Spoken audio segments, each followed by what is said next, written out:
Olá, meninos e meninas. Mais uma vez estamos aqui, pois vamos agora para a segunda parte das heranças mendelianas. Na primeira parte, a gente viu as regras da lei de Mendel.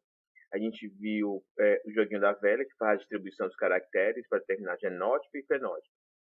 E vimos também o heredograma, né? Aí a classificação das heranças monogênicas, tá certo? E agora vamos para nossas amigas, né? Para nossa amiga falar das doenças em si. Então, falando agora, então vamos começar. Herança autossômica dominante. Então, herança autossômica dominante, né? Vamos ver as características desse critério. Primeiro, por que são autossômicas? Por que a gente diz que as doenças classificadas aqui são autossômicas? Porque aparecem igualmente entre homens e mulheres. Tá? O pai pode transmitir diretamente para o filho, não é uma condição só da mãe, tá certo? Por isso que é autossômica, tá? Tá em todos os genes diferentes do X e do Y. Bom, por que eu digo que é dominante? Porque ocorre em todas as gerações, tá? Só os afetados, pais afetados, têm filhos afetados. E em média, essa transmissão significa 50%. Quer dizer, os pais afetados têm 50% de chance de ter filhos afetados. Tá certo? Em média, em média. Tá ok? Então, por que eu digo que é autossômica? Porque aparece igualmente entre homens e mulheres. Tá certo? Os pais transmitem para os filhos. Por que eu digo que é dominante? Porque aparece em todas as gerações. Só os pais afetados têm filhos afetados. E a probabilidade dos filhos serem afetados é de 50%. Por isso que é dominante. Tá certo? Vamos em frente. Vamos ver a primeira doença. A condroplasia. A condroplasia, tá? É conhecida como nanismo. Então, o nome genético, né, da condroplasia no esqueleto é osteocondrodisplasia, tá certo? Quer dizer que não teve um crescimento da estrutura óssea da pessoa. Tá? Em geral, quais são as características? Quais são as características predominantes dessa doença? Membros curtos e tronco de tamanho normal, em geral. É o que a gente vê aqui nesses dois meninozinhos. São gêmeos, tá? São gêmeos. Só que um normal e o outro acondroplásico. Um dos pais é acondroplásico. Para que a criança tenha, assim, esses gêmeos, desse jeito, um dos pais é acondroplásico. Né? Então aqui os irmãos são gêmeos, só que um veio com acondroplasia e o outro não. Né? Você percebe que os membros, braços e pernas são curtos em relação ao tórax. Inteligência normal, macrocefalia relativa, mas nada que impeça da pessoa trabalhar ou tenha alguma deficiência. Lordose lombar. Lordose lombar. Todo anãozinho, se você observa, ele tem a bundinha arrebitada. Essa bundinha arrebitada se deve à lordose lombar, né? Você passa os anãozinhos, você vê lá a bundinha arrebitada. É a lordose lombar. Tórax estreito, em geral. Ponte nasal deprimida com hipoplasia da face média. Tá? A região do nariz, o pauzinho do nariz, ele é curtinho, tá certo? E esse aqui é o principal problema dos pais que são acondroplásicos. Morte intrauterina elevada. Quando os genes são homozigotos. Em homozigotos, se o gene é letal, tá? Então quer dizer o quê? Como é dominante, como é uma região dominante, é azão. Então, a criança para nascer acondroplásica, ela tem que ser um heterozigoto, azão, azinho. Tá certo? Se ela for azão, azão, são tantas alterações que leva à morte ao embrião, certo? É um aborto espontâneo, tá? Não desenvolve, tá certo? Então, isso são exemplos de acondroplasia, tá? Características de acondroplasia. Aqui nós temos a menor mulher do mundo, tá aqui ela, tá? É uma indianazinha, olha aqui ela, do tamanho, quase o tamanho de uma garrafa de água de 2 litros, ó. Você vê aqui, né? O celular da época, olha o tamanhozinho, acho que é quase do tamanho da cabecinha dela, né? Ela é uma acondoplásica, mas tem vários problemas. Olha aqui a região das perninhas delas, né? Ela tem um problema ósseo muito grave que deve causar alguma dor nela, com certeza. Tem um documentário no YouTube, né, sobre ela, da BBC de Londres, contando a história dela, o problema dela e ela e justamente a possibilidade de que ela não consegue andar, né? Ela passa um tempo, ela pode ficar em pé, andar por um tempo, mas rapidinho conforma dores e aí o pessoal, a família começa a levar ela em pé, né? Levar ela no colo, tá? A mutação que ela tem é no gene FGFR3, tá certo? Que é uma substituição de glicina por cisteína. Olha aí, essa mutação leva a uma substituição de uma proteína que codifica o receptor de crescimento. Olha como é o problema. Um único aminoácido gerou esse problema todo, tá certo? Aqui a gente tem a frequência de nascimento, é uma criança com a doença para cada 26 mil ou uma para cada 28 mil, tá certo? Nós não sabemos se isso se aplica ao Brasil. Isso aqui, tá? São números mundiais. Se eu não me engano, estou mentindo para vocês, são números americanos, tá? Mas não sabe se aplica para vocês, tá? O gene mutante está na região 4p16, quer dizer, o cromossomo 4, por isso que é autossômico, braço P, banda 16, tá certo? Banda. Ah, não, eu vou ter que decorar isso? Não, não precisa decorar isso. Eu quero que vocês aprendam as características, tá? E, né, saiba eventualmente que tudo isso levou à mutação de um aminoácido apenas, tá? Aqui nós temos a segunda, distrofia miotônica. Distrofia miotônica, tá? Vamos lá. Isso aqui, meninos, tá? É uma fraqueza, tá? Lenta e progressiva da musculatura, principalmente da região cabeça-pescoço. Principalmente região cabeça-pescoço. Então, a pessoa com distrofia miotônica apresenta pitose palpebral. Pitose, quer dizer, a sobrancelha, as pálpebras começam a cair. Então, ele tem que levantar. Por isso que você percebe aqui a sobrancelha arqueada, certo? Ele não mandou fazer a sobrancelha, tá? Para ficar assim. Ele está tentando levantar a sobrancelha para levantar as pálpebras e manter as pálpebras abertas. Pitose palpebral é uma condição também que aparece muito na pessoa que fica bêbada, né? O bebinho clássico, né? Ele tem pitose palpebral unilateral. O que é isso? Um dos olhos começa a fechar e o outro fica meio aberto, certo? A pitose palpebral unilateral. Mandíbula é destruição da região do músculo da mandíbula, a região da boca. Por isso que se você observar aqui direitinho, o paciente ele está parecendo que está querendo fazer um biquinho com a boca, mas não, ele está forçando a boca, a mandíbula a se fechar. Além disso, ele tem enfraquecimento da região do esterecleidomastoide, que é o que segura, né, os ombros. Por isso que os ombros deles estão muito arqueados, estão muito tecidos, muito curvados, né? Então, é o enfraquecimento do músculo da mandíbula, então ele está forçando a mandíbula a se fechar, porque senão ela fica aberta, a boca fica aberta, e o enfraquecimento do esterecleidomastoide, por isso que os ombros dele estão meio arqueados, meio para baixo, né? Uma característica que é marcante dessa doença é a face miopática. O que é isso? É como se fosse uma paralisia da musculatura da face.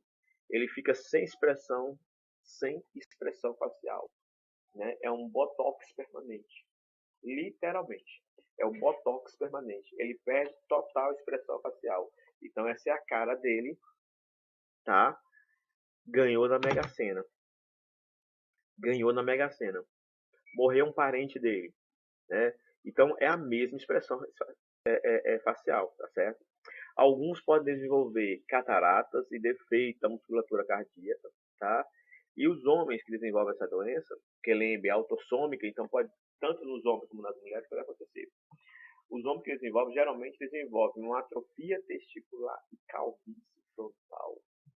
Atrofia testicular e calvície frontal.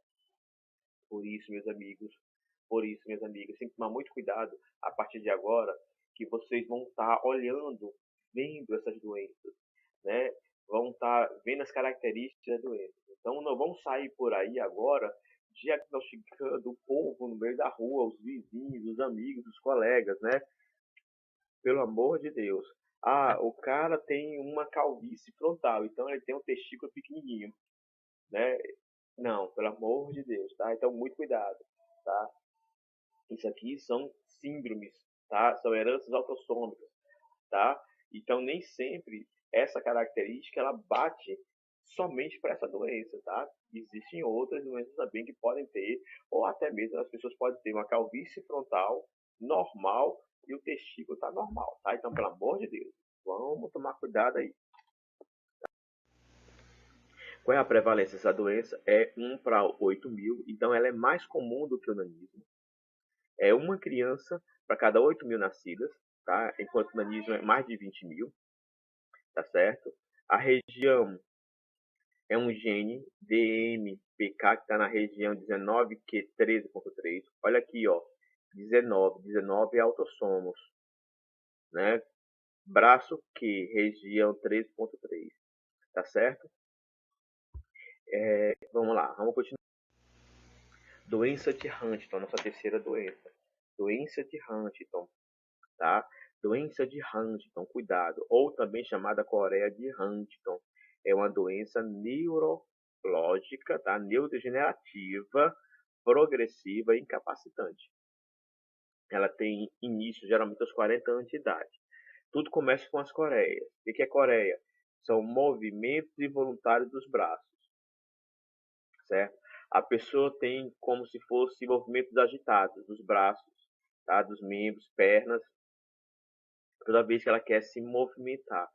Em situações mais intensas da doença, mais agressivas da doença, tá? É constante as agitações. Por isso, a doença de Huntington pode ser confundida com Parkinson, tá? Pode ser muito confundida com Parkinson. Só que Parkinson tem outras características, que agora a gente não vê, no nosso caso, falar sobre eles, mas Parkinson tem outras características que diferencia doença de Huntington e Parkinson, tá? Eles têm face crispada, caminhada instável e fala pouco claro, que é a face crispada.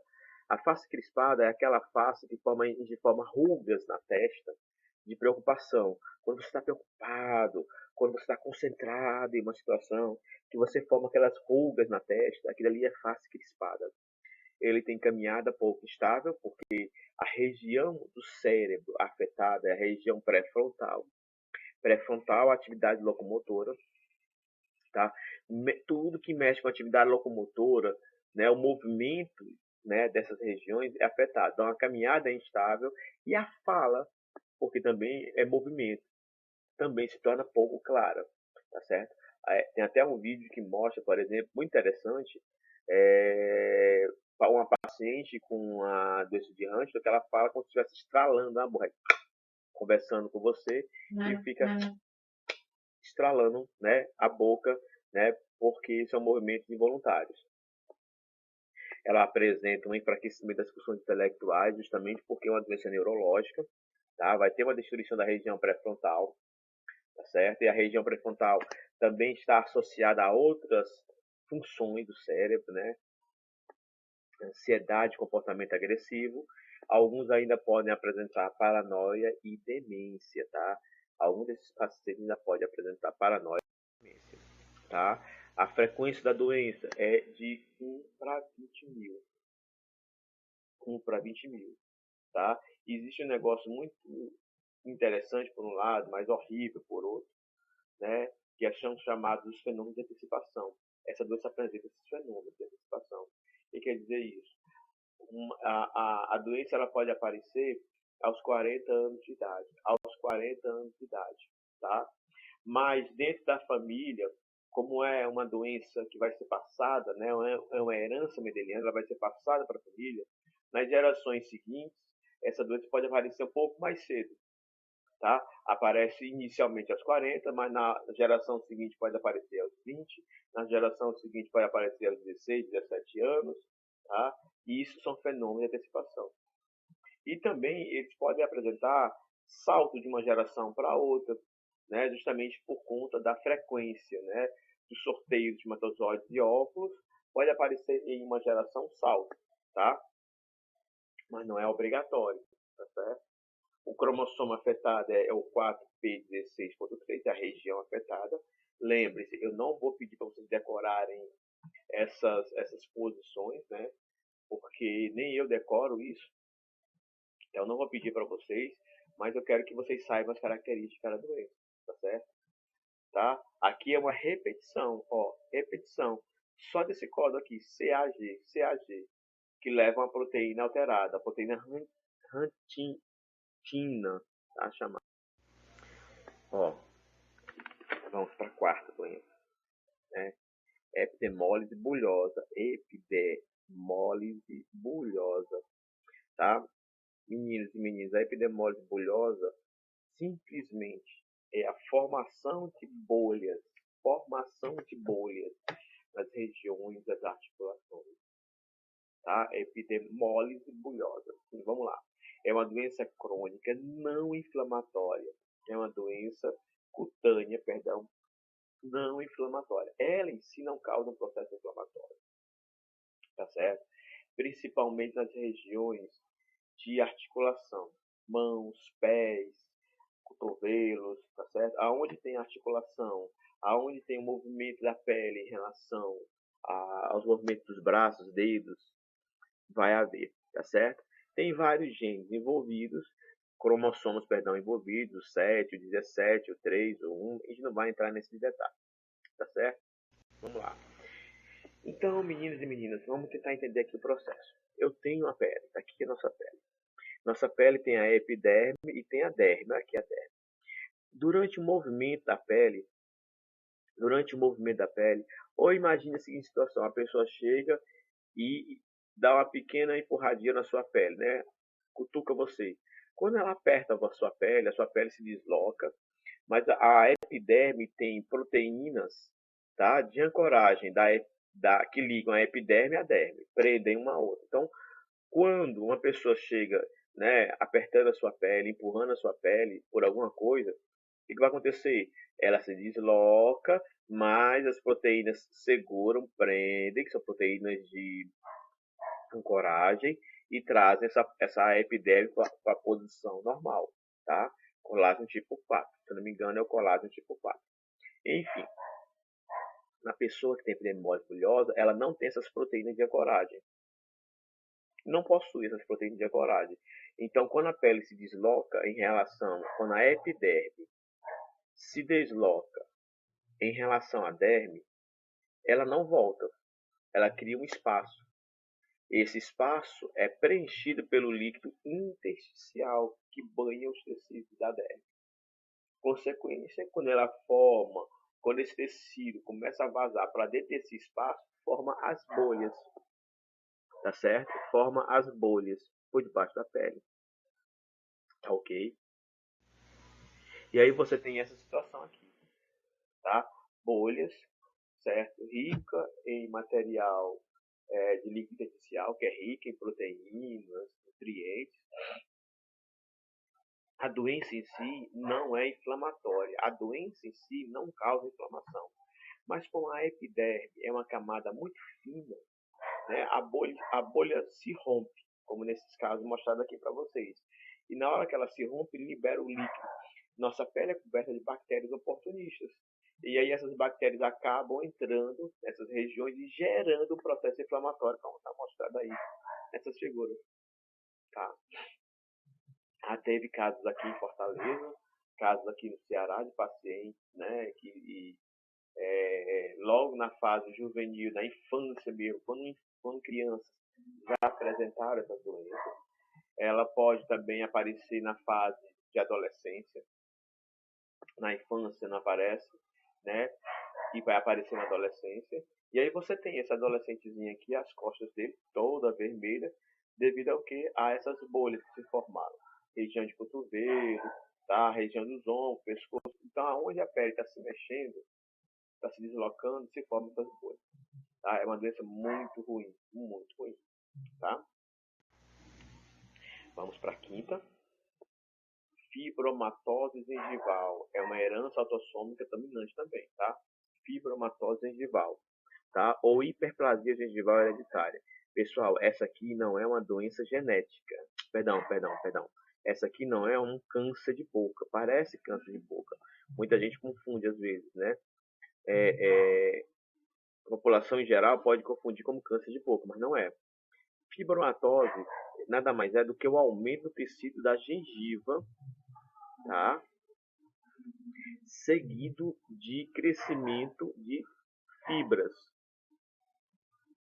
tá? Então, fibromatose gengival é o aumento da gengiva, tá? Seguido da acentuada produção de fibras nesse tecido.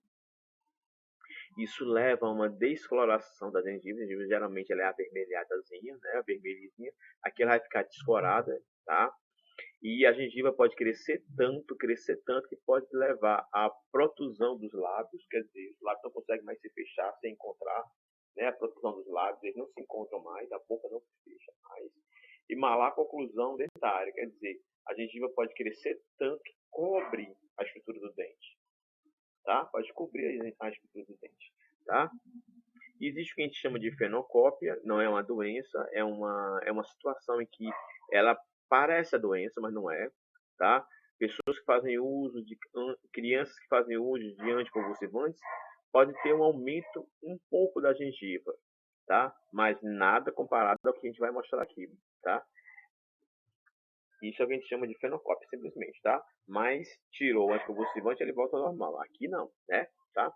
Então, fibromatose gengival tem 5 estágios, né? 5 estágios. Então, tem a hiperplasia gengival tipo 1, quando o paciente descobre que tem, né, a doença, ela tem a herança genética, são vários genes também envolvidos, então eu não botei aqui, né, justamente esses genes, para não gerar dúvidas, tá? Então, ele sabe que tem a doença, mas não desenvolveu ainda, é o tipo 0. Já o tipo 1, ele já tem um pequeno aumento da gengiva, você já observa um pequeno aumento da gengiva.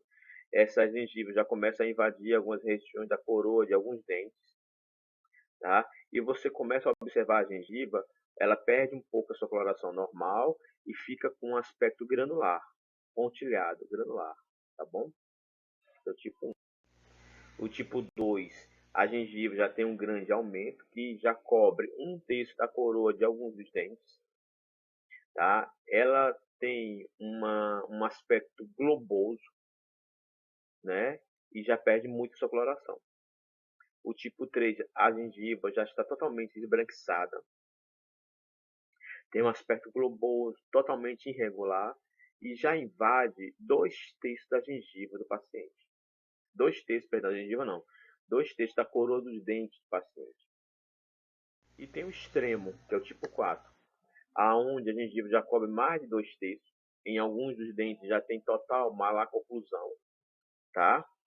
A boca já tem a protusão dos lábios, aspecto totalmente irregular. Em alguns momentos, o paciente pode apresentar até perca do dente, porque a gengiva cresce tanto que tira ele, acaba tirando esse dente, tá certo? Nesse caso, o paciente, toda a comida dele é líquida, ele não pode mais mastigar, tá? Não sei dizer para vocês qual é o possível tratamento. Um tratamento cirúrgico, uma cirurgia plástica, diminuição da gengiva, ela vai continuar crescendo, tá certo? Provavelmente ele vai ter que tirar algum desses dentes, até mesmo para ele poder fechar a boca, porque esses dentes vão machucar a gengiva, né? E isso pode até piorar os casos, tá certo? Fibromatose gengival, tá? Vamos para o sexto, que é a neurofibromatose,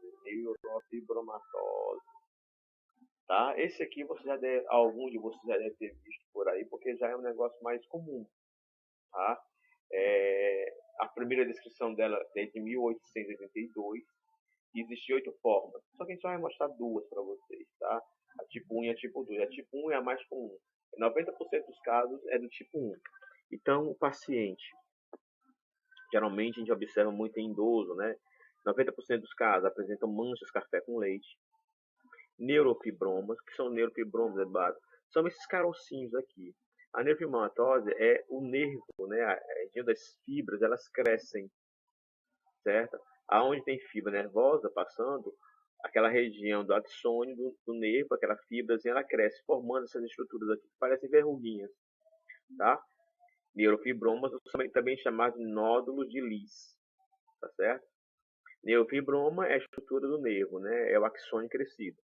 E os nódulos de Lis é essa estrutura externa que a gente observa aqui, tá? Então, aonde está passando, aonde tem axônios, eles começam a crescer, tá? Aonde tem axônios, eles começam a crescer.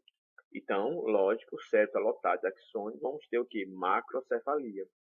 Isso pode levar a retardo mental, tá? Hipertensão, epilepsias, convulsões e, em alguns casos, pode levar até tumores no sistema nervoso central, tá certo? Então, aqui o paciente, você vê as costas do paciente e os braços do paciente, tá certo?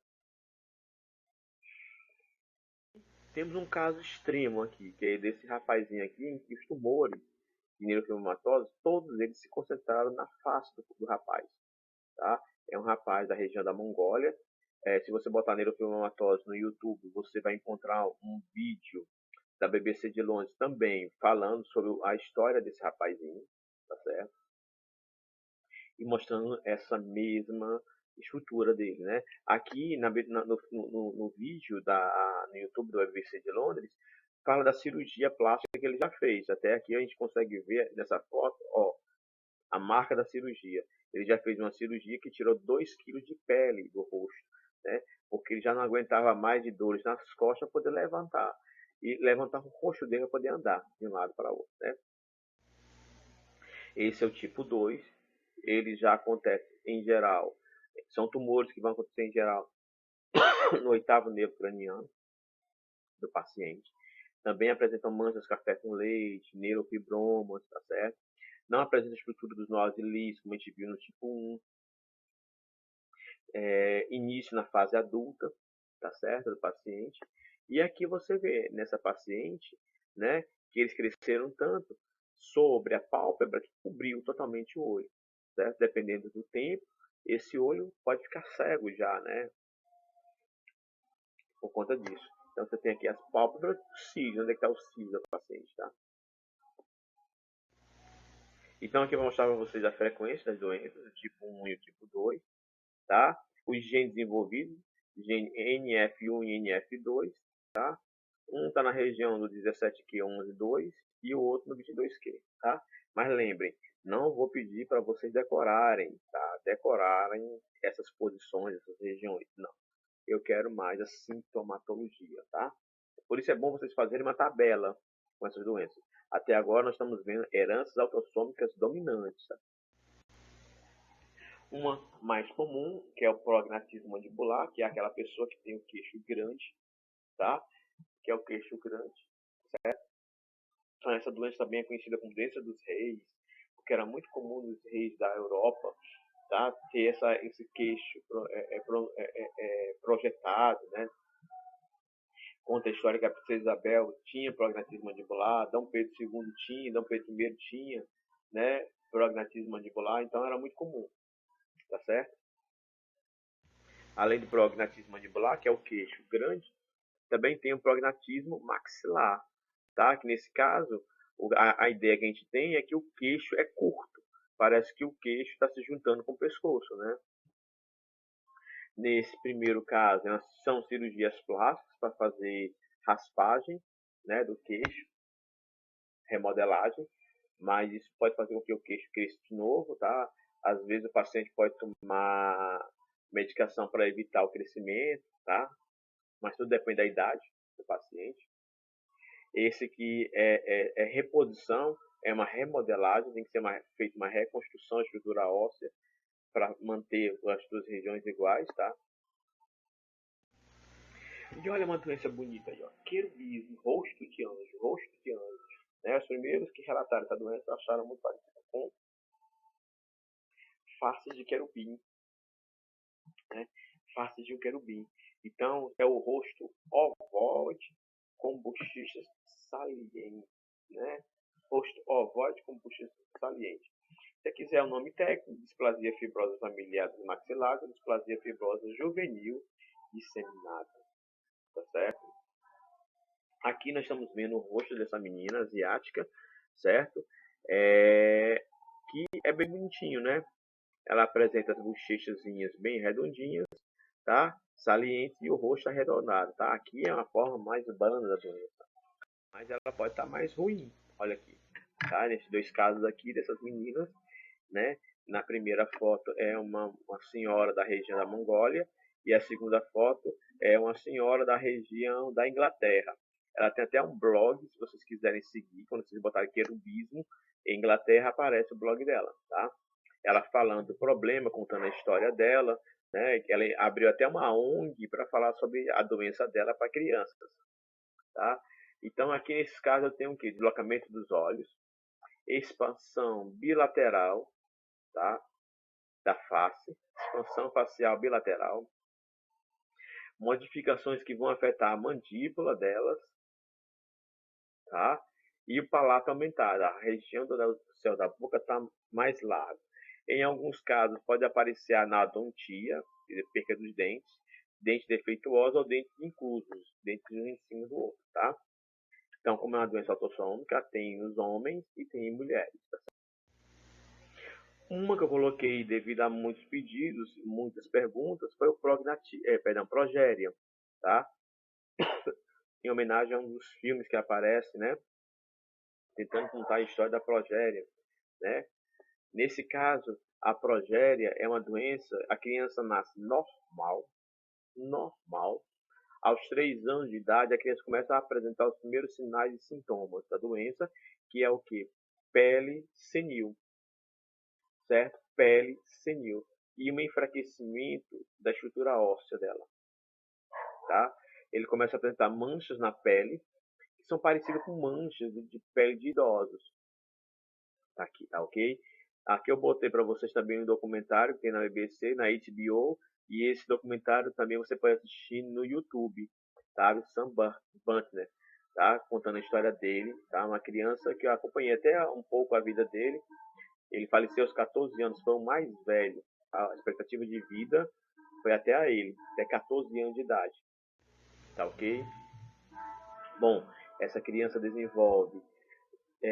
desenvolvimento intelectual normal, tá? Mobilidade normal, apresenta osteoporose e escoliose, alterações de pele, pele parecendo com a de idoso, problemas cardiovasculares, tá? Principalmente formação de placas de ateromas, calcificação das válvulas mitral e aórtica, deficiência de crescimento, baixa estatura, que às vezes pode ser dado como nanismo. Essa aqui é a principal forma de diagnóstico da doença. Clavícula ausente ou anormal. A estrutura da clavícula, aqui na região, tá, superior do tórax, ela é ausente, não aparece na criança, ou ela tem uma estrutura anormal, muito fina, às vezes muito curvada. E esse é o que fecha o diagnóstico da progéria, tá certo? Envelhecimento prematuro, sobrancelhas ausentes ou rarefeitas, erupções dentro dos dentes, tá certo? Como ela tem uma queda de pelos, né? Eles ficam geralmente calvos, tá? Não existe tratamento para a doença. O que eles tomam muito são suplementos vitamínicos, anti-inflamatórios, tá certo? Antioxidantes, hormônio para crescimento, aspirina, morfina por causa das dores e muito cálcio para a estrutura dos ossos, tá certo? E existe uma medicação que está sendo pesquisada, mas não sei se dizer para vocês, já foi liberado pelo FDA, tá certo? E é isso, meninos e meninas. Tá certo? Eu espero que vocês tenham gostado dessa aula. É muita doença, eu sei que são muitas doenças, mas tentem fazer uma tabela.